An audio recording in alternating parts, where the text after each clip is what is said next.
Valeria. Durante mucho tiempo, estuve convencida de que mi matrimonio con Alejandro era una estructura tan sólida como las raíces de los olivos centenarios de Jaén.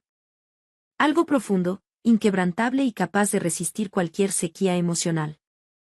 Vivíamos en un ático minimalista cerca del Parque del Retiro, un refugio de cristal y mármol que reflejaba nuestro éxito. Nuestra empresa, una consultoría de inversiones que habíamos levantado desde la nada, ocupaba una de las plantas más altas de la Torre de Cristal, en el corazón financiero de Madrid. Desde allí, el mundo parecía pequeño, manejable, casi insignificante. Aquella mañana de martes, el sol madrileño, ese sol castizo que no pide perdón al entrar por la ventana, inundaba mi despacho. Las motas de polvo bailaban sobre mi mesa de caoba mientras yo intentaba concentrarme en los informes de auditoría. Eran días tensos. La hacienda pública estaba revisando nuestras cuentas del último ejercicio y cada céntimo debía estar justificado. El silencio del piso 25 solo se veía interrumpido por el siseo del aire acondicionado y el lejano rumor de la Castellana, que a esa hora era un hervidero de coches y ambiciones. De repente, la puerta se abrió sin previo aviso. Alejandro entró con un paso inusualmente ligero, casi saltarín, rompiendo mi concentración. Llevaba en la mano un termo de acero inoxidable, un modelo de diseño nórdico que no me sonaba haber visto en nuestra cocina. Pero lo que realmente me detuvo el corazón no fue el termo, sino su sonrisa. Era una sonrisa radiante, cálida, casi juvenil, una expresión que no le veía desde nuestros veranos de estudiantes en las calas de Menorca, antes de que el dinero y el poder nos volvieran rígidos. Buenos días, mi cielo. Feliz tercer aniversario de bodas, dijo, dejando el recipiente sobre mi mesa con un golpe seco pero cuidadoso. He pensado que hoy, por una vez, el trabajo podía esperar 5 minutos. He querido cuidar de ti. Lo miré estupefacta, soltando la pluma sobre el balance de situación.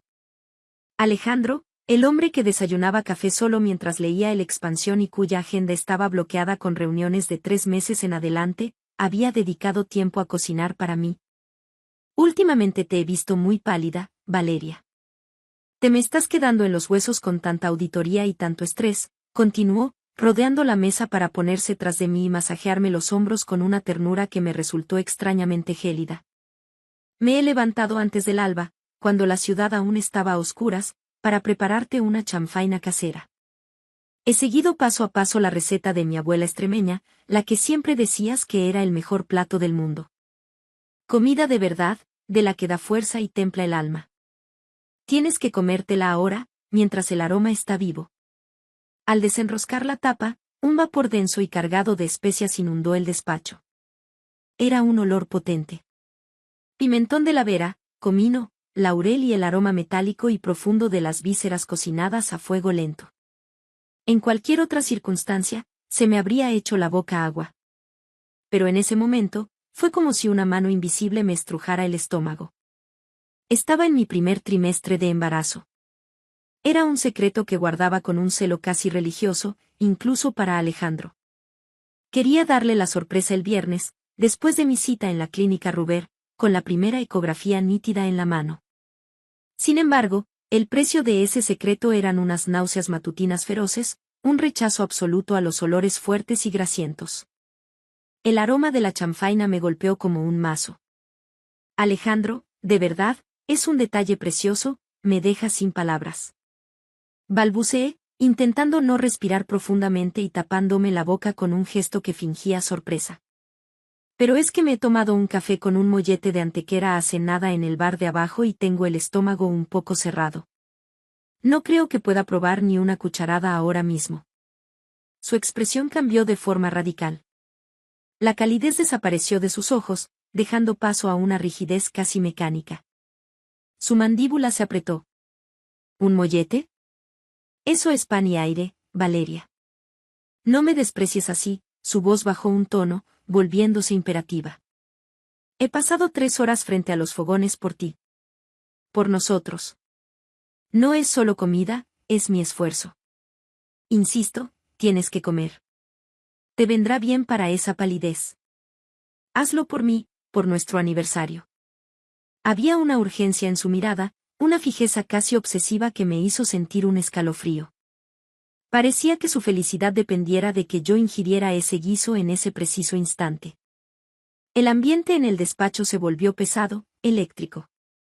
En ese momento de tensión insoportable, un suave golpe en la puerta nos interrumpió. Lucía, mi secretaria personal, entró con una carpeta de cuero bajo el brazo. Lucía era una joven brillante, graduada con honores en CUNEF, con una ambición que se mascaba en el aire y una belleza serena que siempre me había hecho sentir un poco insegura, aunque nunca lo admitiría. Siempre había notado que miraba a Alejandro con una mezcla de respeto y algo más, una chispa de complicidad que yo había preferido ignorar para mantener mi paz mental. Perdonad que interrumpa este momento tan dulce, dijo ella con una sonrisa perfecta, mientras sus ojos se desviaban magnéticamente hacia el termo. Pero, madre mía. ¡Qué olor más increíble! Se nota que es cocina tradicional de la buena. Don Alejandro, ¿es usted un marido ejemplar? En esta oficina no se habla de otra cosa. Alejandro no se giró para mirarla, pero noté cómo su postura se relajaba ligeramente. Aproveché el momento como si fuera un salvavidas en mitad de un naufragio emocional. Lucía, llegas en el momento justo, dije, empujando el termo hacia ella. Alejandro ha tenido el detalle de traerme este manjar, pero tengo el estómago revuelto, creo que me ha sentado mal el café de la mañana. Es una pena que esta chanfaina se enfríe o se desperdicie. ¿Has desayunado ya? Porque esto es una joya gastronómica que no puedes rechazar. Los ojos de Lucía brillaron con una intensidad casi infantil, o quizás era algo más. El placer de recibir algo que estaba destinado para mí. ¿De verdad, Valeria?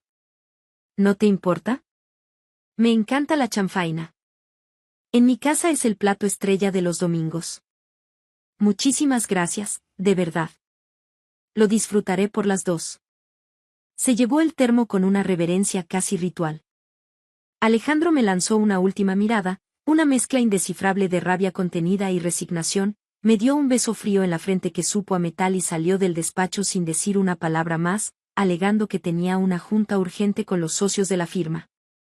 Me quedé sola, respirando el aire que empezaba a limpiarse. Sentí una punzada de culpa por haber regalado su detalle, pero mi instinto, ese susurro ancestral que protege la vida, me decía que había hecho lo correcto. Lo que no sabía era que, en ese gesto trivial de cortesía laboral, acababa de cambiar el destino de 3 personas para siempre. Pasó aproximadamente una hora. Intenté retomar el análisis de los flujos de caja, pero mi mente volvía una y otra vez a la cara de Alejandro. Había algo en su insistencia que no encajaba con el hombre que yo conocía. El ritmo de la oficina seguía su curso. El clic-clic constante de los teclados en el open space, el murmullo de las fotocopiadoras y el tintineo de las tazas de café. Un martes cualquiera en la capital. De repente, un grito desgarrador, un alarido que no parecía humano, rasgó el silencio de la planta. No era un grito de susto, era un sonido de agonía pura, algo que nacía de lo más profundo de las entrañas. Me levanté tan rápido que la silla golpeó el ventanal de cristal con un estruendo. Salí al pasillo con las piernas temblando. En la zona de recepción, el caos era total. Lucía estaba en el suelo, encogida en posición fetal, rodeada de sus compañeros que gritaban pidiendo ayuda. El termo de acero había caído a su lado, derramando el resto de la chanfaina sobre la moqueta de diseño.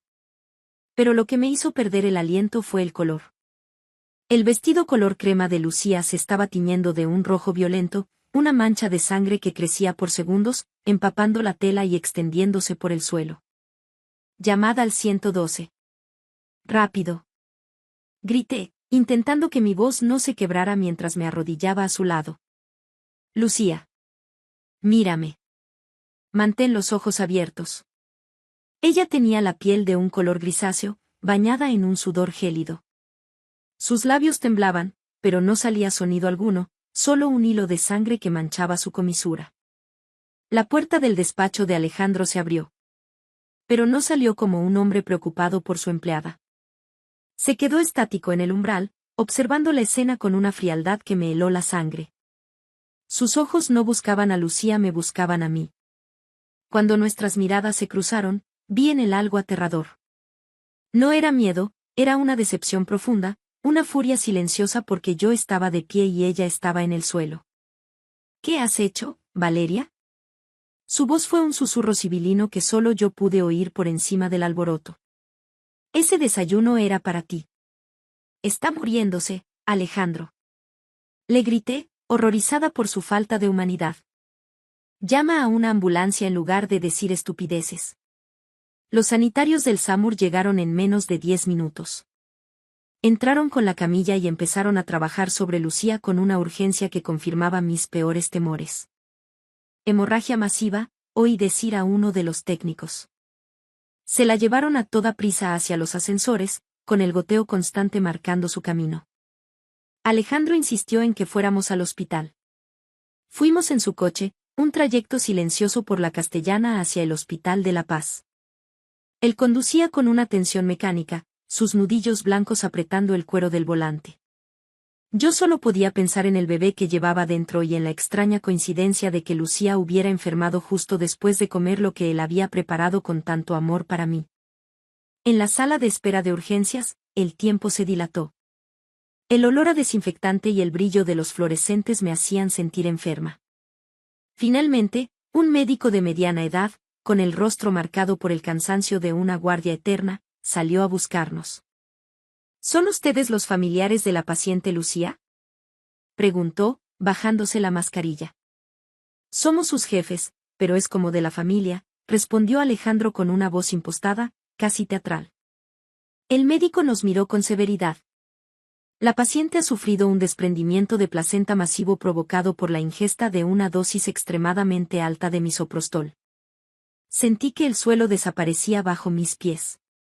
El misoprostol, el fármaco que se usa para inducir abortos.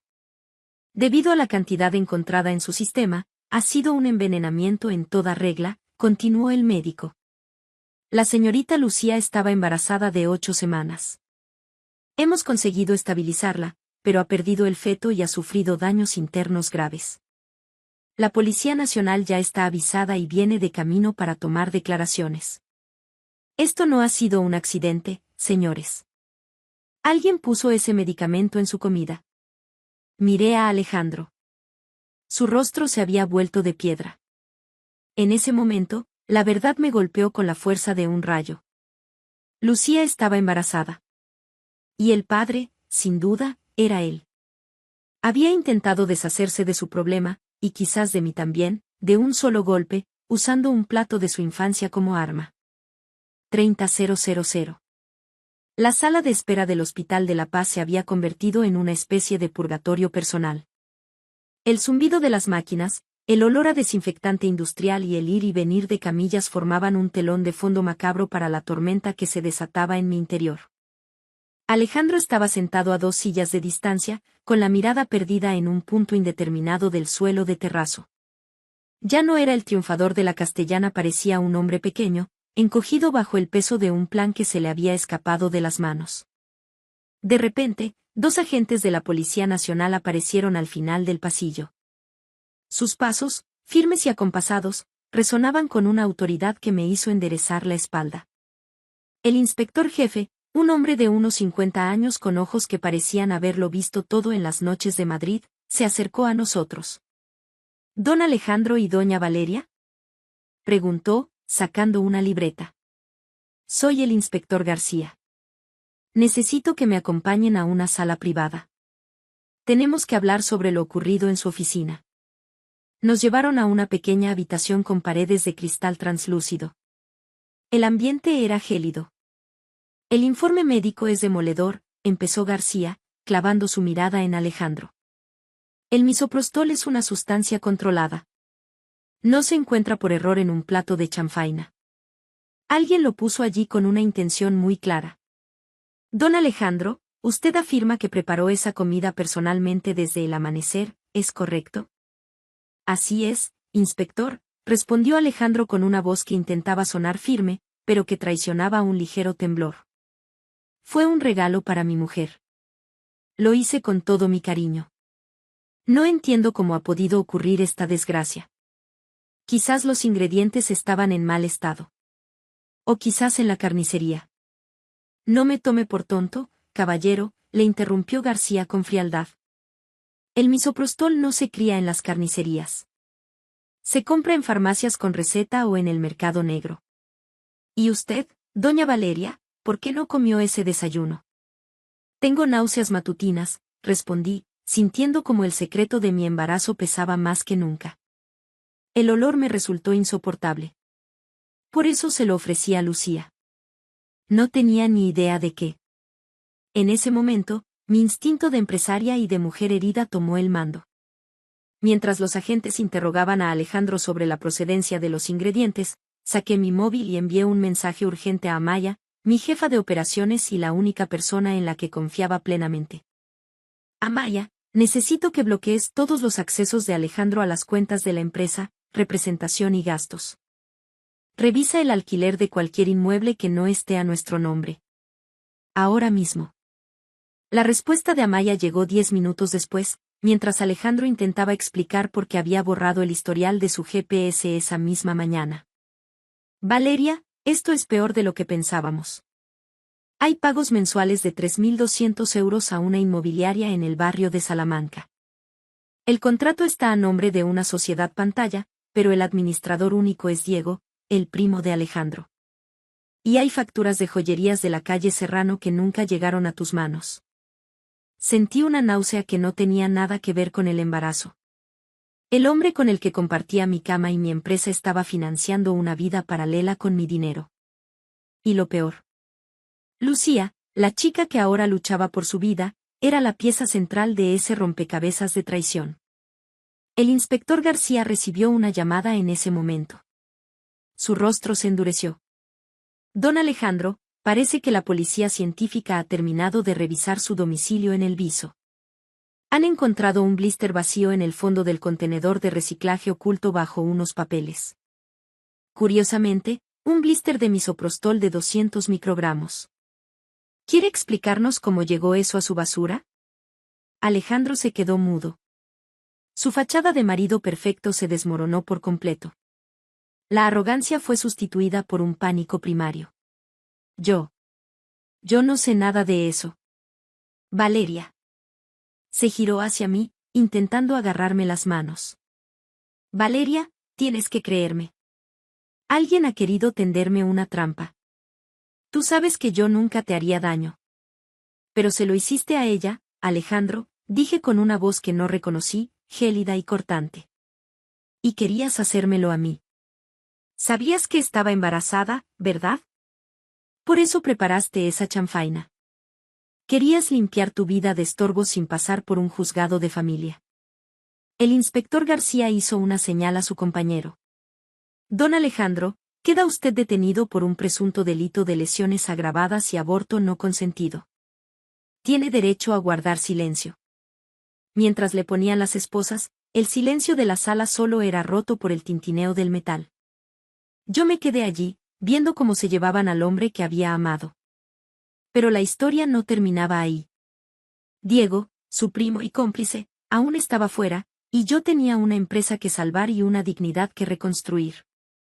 Los días siguientes fueron un torbellino de abogados, declaraciones ante el juez de instrucción y reuniones de emergencia en la Torre de Cristal.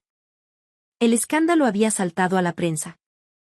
El CEO de las 4 Torres intenta envenenar a su esposa. Las acciones de la consultora caían en picado y los clientes de toda la vida llamaban exigiendo explicaciones. Me instalé en el despacho, durmiendo apenas 3 horas al día. Amaya se convirtió en mi sombra. Valeria, hemos encontrado el rastro del dinero, dijo una tarde, entrando con una pila de documentos. Diego no solo gestionaba el piso de Lucía. Estaba desviando fondos a una cuenta en Andorra. Alejandro planeaba declararse en quiebra técnica, dejarte con las deudas y desaparecer con la chica una vez que tú perdieras al bebé y quedaras fuera de juego legalmente. La crueldad de su plan era infinita. No solo quería mi cuerpo, quería mi ruina. Fui a visitar a Lucía cuando salió de la UCI. Estaba pálida, hundida en las sábanas blancas del hospital. Cuando me vio entrar, empezó a llorar. Lo siento, Valeria. Lo siento tanto. Sollozaba. Él me decía que te ibas a divorciar, que ya no os queríais. Me prometió una vida juntos. Cuando le dije que estaba embarazada, se puso como loco de alegría. Oh, eso creí yo. No llores, Lucía, le dije, sentándome a su lado. Los dos fuimos víctimas de un depredador. Pero yo no voy a dejar que se salga con la suya. Necesito que declares. Necesito que cuentes todo lo que sabes sobre Diego y las cuentas en el extranjero. Es la única forma de que paguen por lo que le hicieron a tu hijo. Lucía asintió con determinación. Su testimonio, unido a las grabaciones de seguridad de nuestra cocina que Amaya había recuperado, donde se veía claramente a Alejandro machacando las pastillas y mezclándolas con el guiso mientras silbaba una canción de Sabina, fueron las pruebas definitivas. El juicio se celebró meses después en la Audiencia Provincial de Madrid. Fue un proceso largo y doloroso. Alejandro intentó alegar enajenación mental transitoria, pero los peritos judiciales fueron implacables. Era un psicópata narcisista que había actuado con una premeditación escalofriante. Diego también acabó en el banquillo, acusado de blanqueo de capitales y obstrucción a la justicia. La red de mentiras que habían tejido se deshilachó ante los ojos de toda la ciudad. Han pasado 2 años desde que el juez dictó sentencia. Alejandro cumple 12 años de prisión en la cárcel de Soto del Real. Diego fue condenado a 5 años. La empresa, contra todo pronóstico, no solo sobrevivió, sino que floreció bajo mi dirección única. La rebauticé como Valeria y CEO, enfocándola en la ética y la transparencia financiera. Hoy es un domingo luminoso de primavera. He dejado atrás los rascacielos de cristal y me encuentro en una pequeña finca que compré cerca de Rascafría, en la Sierra de Madrid. El aire es puro, huele a pino y a tierra mojada. Una pequeña figura de rizos oscuros corre por el césped, persiguiendo a una mariposa. Es Serena, mi hija. Tiene los ojos de su padre, pero la fuerza de su madre. Es mi milagro, la niña que sobrevivió a aquel desayuno maldito. Mi móvil vibra sobre la mesa de madera. Es un mensaje de Javier. Valeria, ya estamos llegando. Traigo los mejores churros de Madrid para desayunar. Espero que tengas hambre. Sonrío.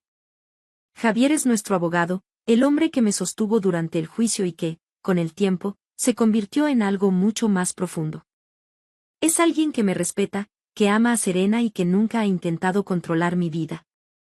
Miro al cielo, de un azul tan intenso que parece pintado por Velázquez. He aprendido que la traición puede ser un veneno, pero también un antídoto que te despierta a la realidad. Me costó mucho volver a confiar, pero aquí estoy, sintiendo el calor del sol en la cara. Serena viene corriendo y se abraza a mis piernas. La levanto en brazos y la beso. ¿Sabes qué, pequeña? Le susurro al oído. Después de la tormenta, en España siempre, siempre sale el sol. Y por primera vez en mi vida, sé que esa frase es la verdad absoluta. Gracias por escuchar mi historia hasta el final. Si resonó contigo, dale like, escribe en los comentarios qué fue lo que más te tocó y no olvides decir de dónde eres. Suscríbete al canal, vienen muchas más historias. Volví a casa del cementerio empapada, no solo por la pena sino por la fría lluvia de aquel febrero en la costa valenciana. Había dejado a Margarita, mi suegra, mi Marga, bajo tierra.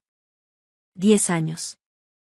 10 años cuidándola a través de su decadencia, desde el primer ictus hasta el último suspiro. El negro de mi abrigo estaba saturado y mis manos aún temblaban por el esfuerzo de la caja, por el adiós definitivo. Lo primero que vi al entrar en el recibidor, dejando huellas húmedas de mis zapatos de funeral sobre el parqué que Marga pulía con manía cada sábado, fue una escena insólita. Estaban todos en mi salón. Mi marido, Ricardo, mi hijo, Darío, mi cuñada, Carla, y un abogado que no había visto en mi vida. Los 4 sentados, esperando mi regreso como si fuera una reunión de accionistas. Ricardo, mi marido de 23 años, ocupaba la butaca favorita de Margarita, algo que nunca, en todo el tiempo que ella estuvo viva, se había atrevido a hacer. Me quedé en el umbral, sintiendo como el frío me mordía los huesos. Teresa, dijo él, sin levantarse. Su tono era plano, inexpresivo. Tenemos que hablar. Darío, nuestro hijo de 24 años, estaba sentado en el sofá, incapaz de mirarme a los ojos, con el perfil tan tenso que parecía de mármol. Carla, la hermana menor de Ricardo, se sentaba a su lado. Llevaba una carpeta sobre el regazo y, algo que me pareció de una crueldad exquisita, no se había quitado las gafas de sol que usó en el entierro, a pesar de estar bajo la tenue luz de la lámpara de nuestro salón. La vanidad de ser una influencer de estilo de vida, supongo, no cesaba ni ante la muerte de su madre. El abogado, un hombre delgado con un traje gris que parecía recién salido de una fotocopiadora, ocupaba el sillón junto al ventanal que daba al pequeño jardín de atrás. ¿Puedo al menos quitarme el abrigo?, pregunté, notando el esfuerzo que me costaba cada palabra. Esto no llevará mucho tiempo, espetó Carla. Su voz, siempre tan aguda, sonaba más fría que la lluvia de la calle. Me colgué el abrigo en el perchero que Marga había comprado en un mercadillo de antigüedades. Ella me había contado la historia de esa pieza mientras yo le cambiaba la cuña, intentando distraerla de la indignidad de su estado. Teresa, siéntate, ordenó Ricardo. Había algo en su voz que no reconocí. Una autoridad helada, ajena a nuestro matrimonio. Me senté en el puff, el único asiento que quedaba libre en mi propia casa. Carla abrió la carpeta con un chasquido seco que resonó en el silencio. Encontré el testamento de mamá, anunció. Estaba en su dormitorio, en el cajón de las mesillas donde guardaba sus medicamentos. Sentí como se me encogía el pecho.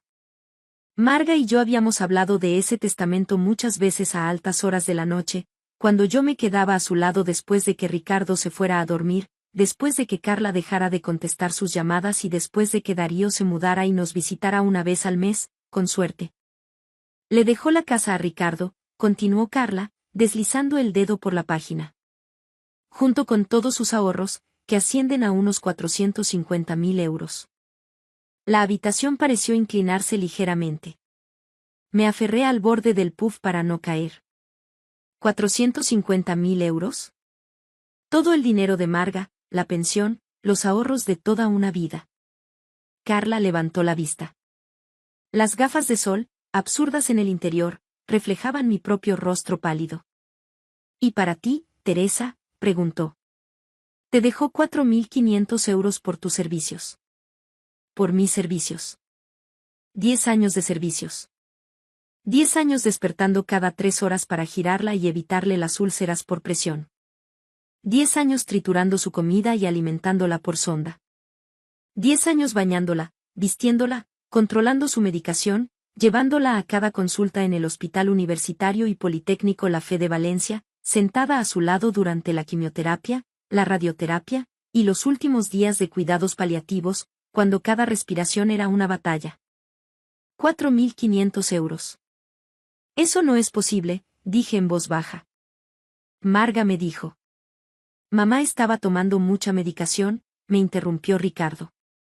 No siempre tenía las cosas claras. Si las tenía claras, repliqué. Las tenía muy claras. Me dijo que la casa sería mía. Dijo que era lo justo después de todo. No hay nada sobre ti en el testamento, excepto esos 4.500 euros, dijo Carla, dando un golpecito al papel. Está todo aquí, en blanco y negro. El abogado se aclaró la garganta, una formalidad innecesaria. Señora Vidal, soy Alberto Pérez. Me han solicitado para atestiguar la lectura de este testamento y para informarle que tiene un plazo de 48 horas para desalojar la propiedad. 48 horas. Miré a mi hijo. Darío.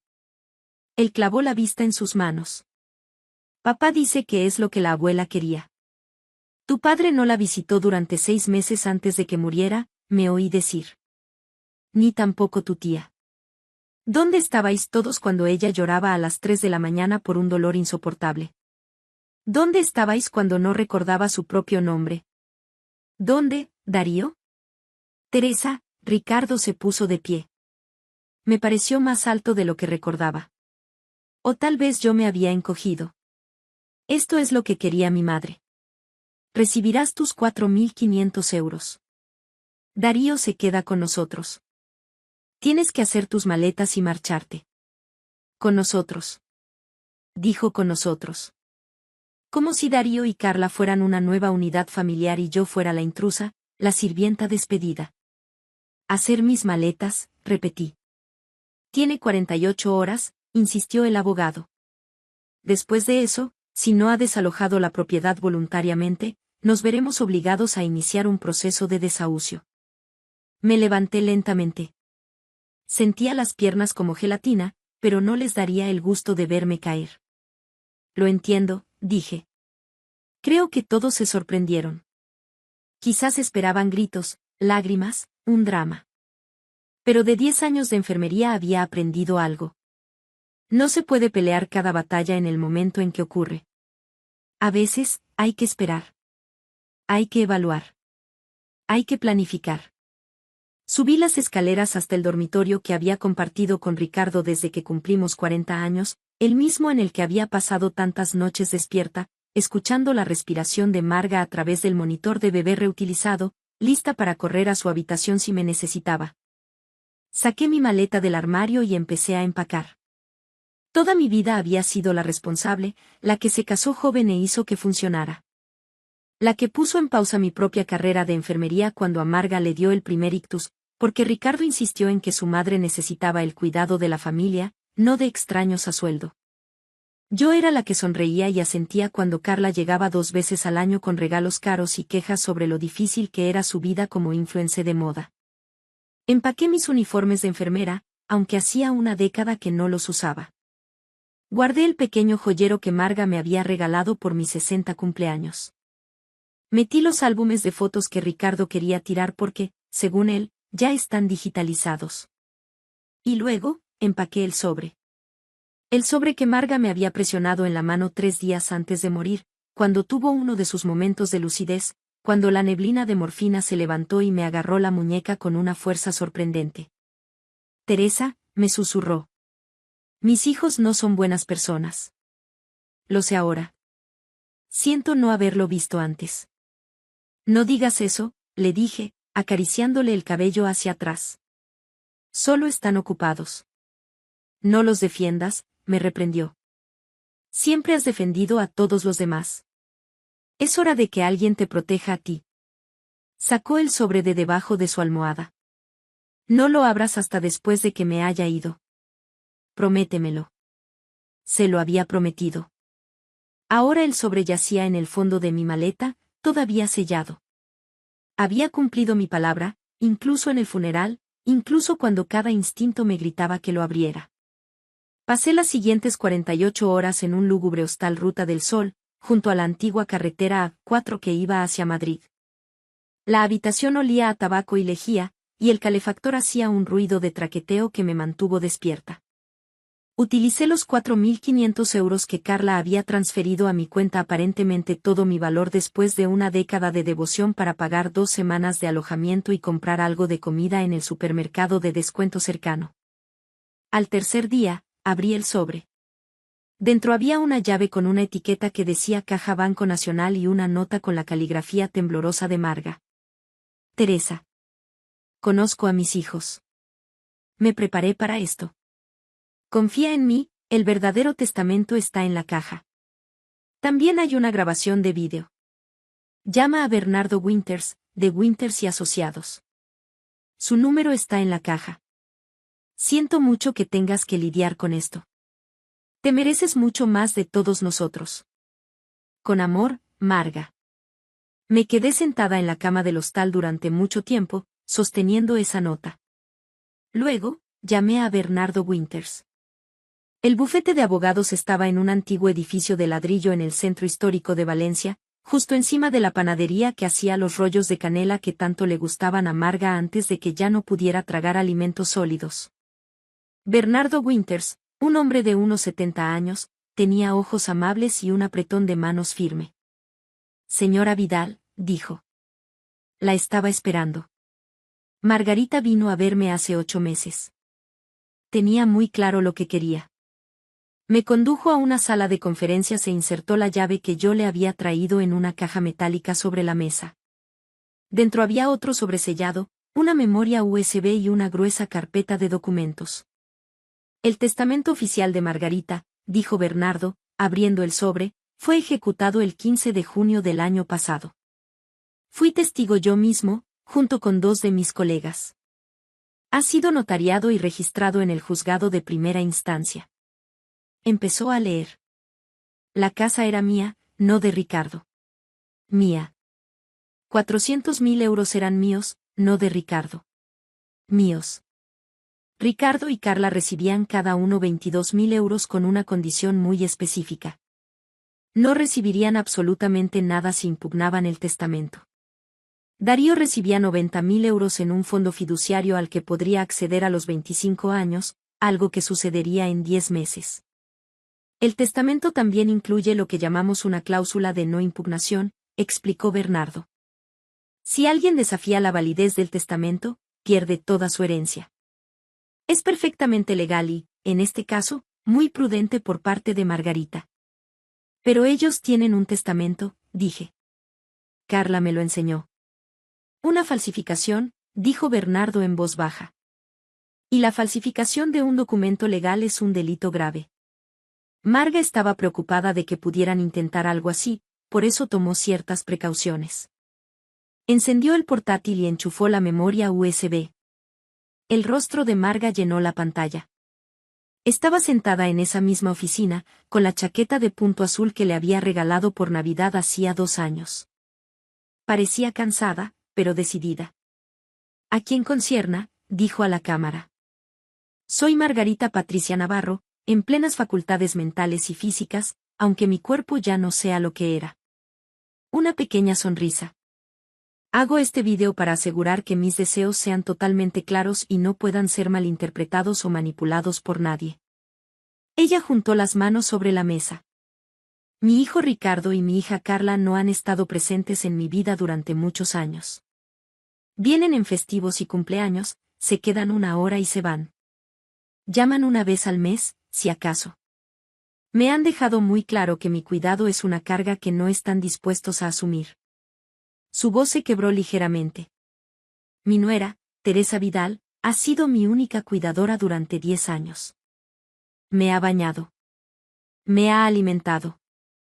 Me ha cogido de la mano durante procedimientos y dolores que habrían roto a la mayoría de las personas.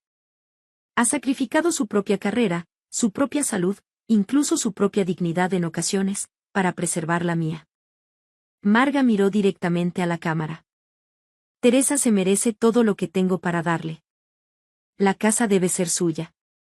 Se la ha ganado 1000 veces. El dinero debe ser suyo. No compensará lo que ha entregado, pero es lo que tengo.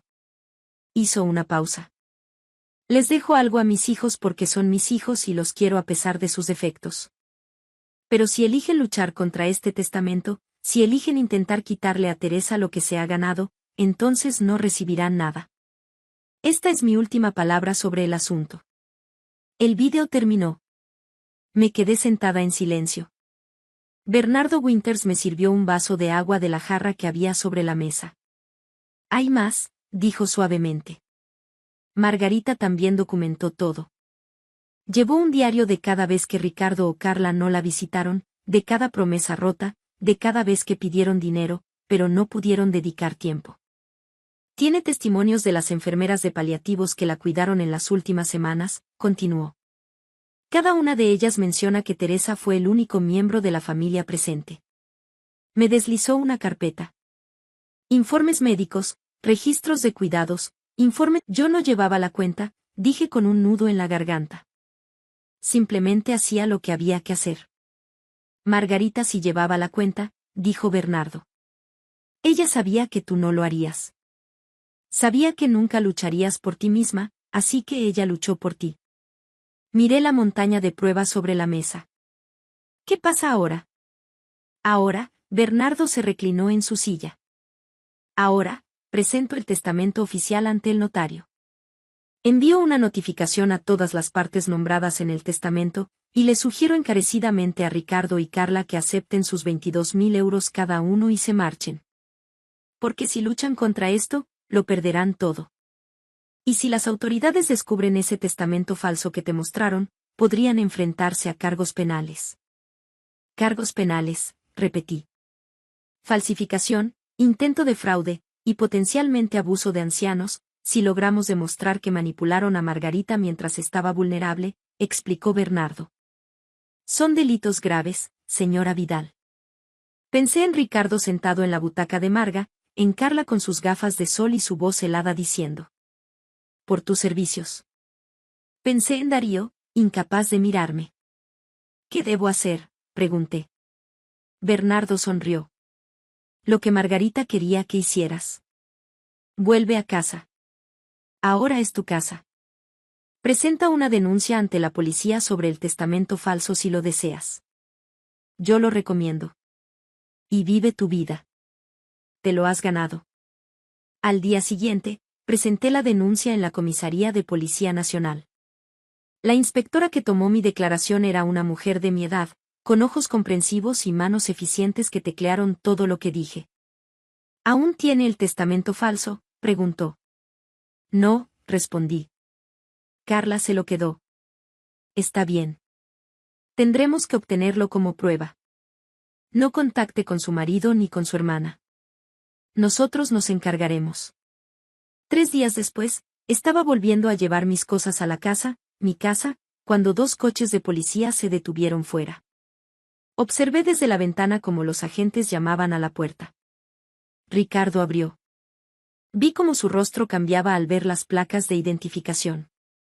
Lo arrestaron allí mismo, en el porche de la casa que no era suya. Arrestaron a él y a Carla, que había estado dentro ayudándole a seleccionar las pertenencias de Marga para venderlas.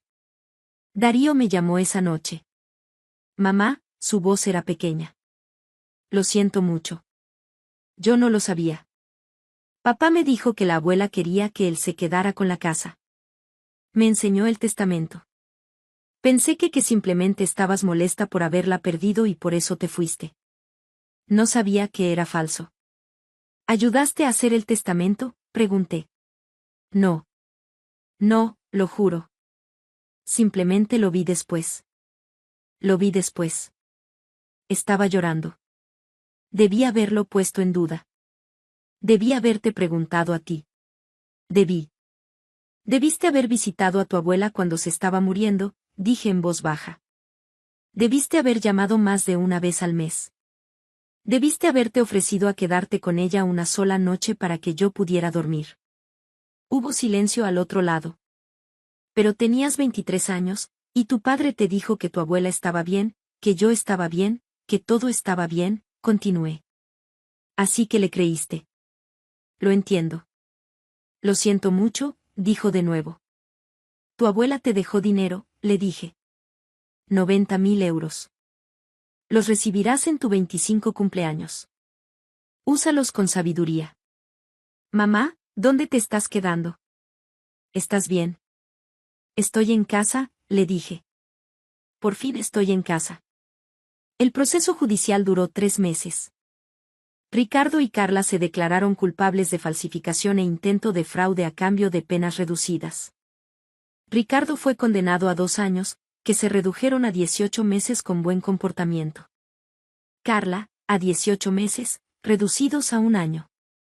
Darío me visitó todas las semanas después de eso. Al principio era incómodo. Nos sentábamos en el salón, que ahora era mío, legal y completamente mío, y tomábamos té sin saber qué decir. Pero poco a poco aprendimos. Me preguntó por su abuela, y yo le conté historias. No historias edulcoradas, sino las reales. La vez que se rió tanto con un chiste que se le soltó la vía de la morfina. La forma en que insistía en maquillarse con pintalabios, incluso cuando no podía levantarse de la cama. La mañana en que me agarró la mano y me dijo: Teresa, eres la hija que desearía haber criado. ¿Por qué no me lo dijo?, preguntó Darío una vez. ¿Por qué no me dijo que quería dejarte todo a ti? Porque era su nieto, le dije. Y ella te quería, pero también sabía que no estabas listo para escucharlo. Ninguno de vosotros lo estaba. No vendí la casa. Lo pensé, sobre todo durante esas primeras semanas, cuando cada habitación me recordaba la ausencia de Marga. Pero luego me di cuenta de que esta casa no se trataba del edificio, ni del valor de la propiedad, ni de los 4 dormitorios y 2 baños. Esta casa se trataba de la década que había pasado cuidando a alguien que no tenía a nadie más. Se trataba del amor que había crecido entre dos mujeres que no estaban unidas por lazos de sangre, pero que se habían convertido en familia de todos modos. Se trataba de que Marga me vio de verdad, cuando mi propio marido había dejado de hacerlo. En su lugar, hice algo diferente. Utilicé el dinero de Marga para iniciar un programa, una red de apoyo para cuidadores familiares, especialmente aquellos que cuidan a parientes mayores, un lugar donde la gente pudiera compartir recursos, encontrar cuidados de relevo, recibir asesoramiento legal y psicológico. Lo llamé Casa de Marga y lo dirigía desde el salón donde ella había pasado sus últimos años. Darío se ofrecía como voluntario allí todos los fines de semana. Ayudaba a preparar las reuniones de los grupos de apoyo, a hacer café, a escuchar las historias de la gente. Lo observé aprender lo que yo había aprendido. Que cuidar de alguien no es una carga, es un privilegio. Y a veces, es lo más importante que harás en tu vida. Un año después de la muerte de Marga, en el aniversario, Darío y yo plantamos un jardín en el patio trasero. Rosales, porque a Marga le encantaban. Los plantamos en el lugar donde solía sentarse en sus días buenos, en su silla de ruedas, con el rostro vuelto hacia el sol. Ella lo sabía, ¿verdad?, dijo Darío, con las manos hundidas en la tierra. Sabía exactamente lo que planeaban papá y la tía Carla. Ella lo sospechaba, dije. Y me protegió de la única manera que sabía. Con pruebas, con documentación, con la verdad. Ojalá la hubiera conocido mejor, dijo en voz baja. Puedes conocerla a través de sus acciones, le dije. A través de lo que hizo al final, cuando más importaba. Eligió la compasión. Eligió la justicia. Eligió proteger a alguien que no podía protegerse a sí misma. Trabajamos en silencio durante un rato, plantando rosales en la cálida tierra primaveral. Mamá. Darío me miró. Gracias por no rendirte conmigo.